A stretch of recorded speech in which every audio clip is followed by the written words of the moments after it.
everyone, and welcome to Level Up Guitar, where you come to level up your playing. I'm Kalen, and today we're talking about making the changes. So, making the changes. This is a concept that a lot of people talk about. I've seen dozens of lessons on this. There's tons of YouTube videos trying to tell you how to do it, but everybody seems to miss the one key concept, which is the idea of resolution points within your phrasing. So this is the big ticket item of this video. You hear people talk about playing the chord tones, learning arpeggios, thinking about the names of the notes as you play them, but they don't talk about resolution points.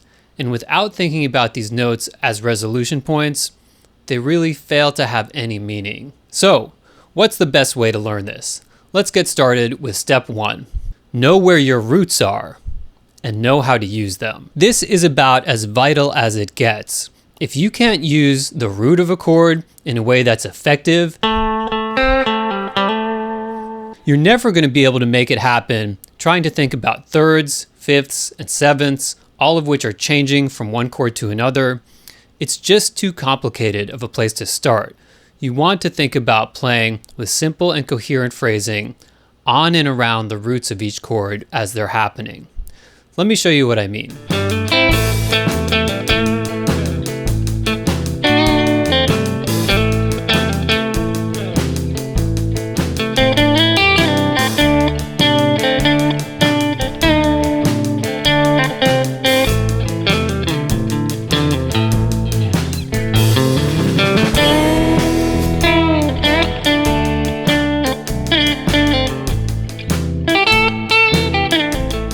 So just to reiterate, I'm playing around the roots of each chord and using them to resolve to at the end of a phrase.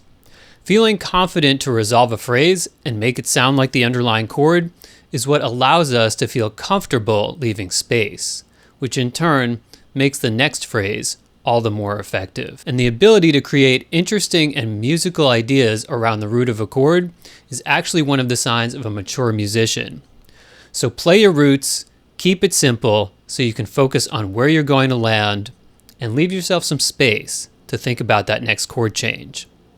Let's move on to step 2, playing the pentatonic scale for each chord. All right, so using the pentatonic scales of each chord. Nobody ever told me this, but at one point I realized that instead of playing the pentatonic scale of the key, let's say you're in the key of G major, using a G major pentatonic scale usually works over most chord progressions. You can just keep playing G major pentatonic even as the chords change. But what you can also do, and what will sound more like making the changes, is you can play over each chord its own pentatonic scale. So in other words, a G major chord, play G major pentatonic. Switch to the 4 chord C major, play C major pentatonic. This tends to work better in situations where the harmonic rhythm is slow.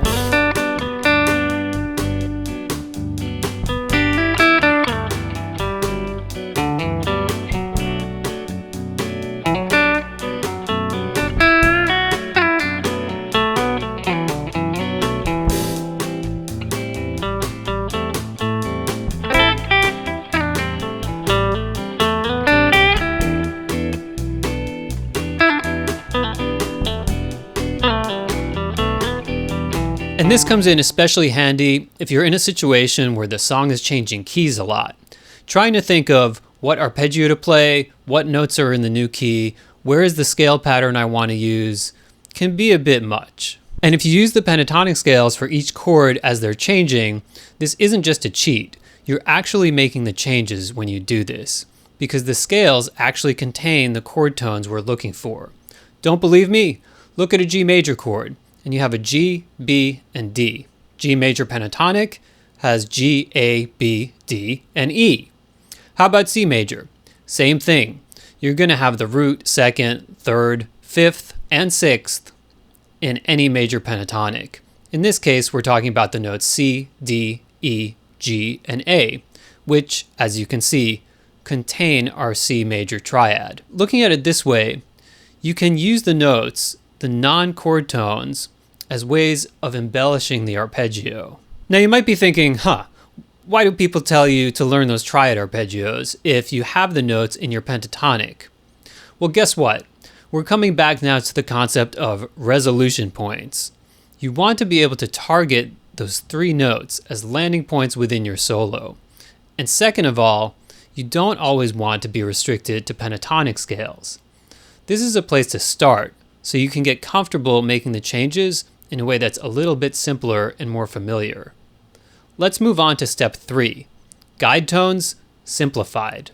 So we're going to look at this in the context of 2 dominant chords, the same as you'd have as your 1 and 4 chord of a blues. Now, I mentioned thirds and sevenths earlier. Finding all of them and being able to see and use them on the fly can be kind of overwhelming. We're going to focus on the one most important note that changes, the third of the A, going to the flat 7th of the D.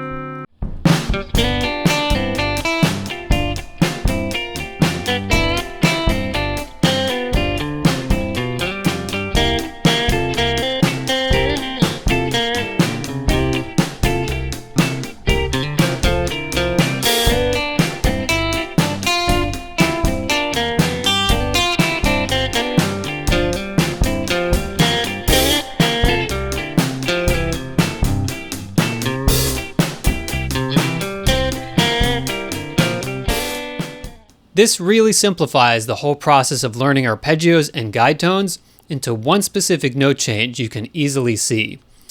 And I hope you noticed, just like with the pentatonic examples, I'm playing other notes around the target to create musical phrases and using our selected guide tones as, that's right, resolution points. So making the changes, the last thing I want to suggest, and this is super important, is to practice unaccompanied soloing with a metronome, because it forces you to keep track of where you are in the form, and you are solely responsible for making it sound like the chords are happening.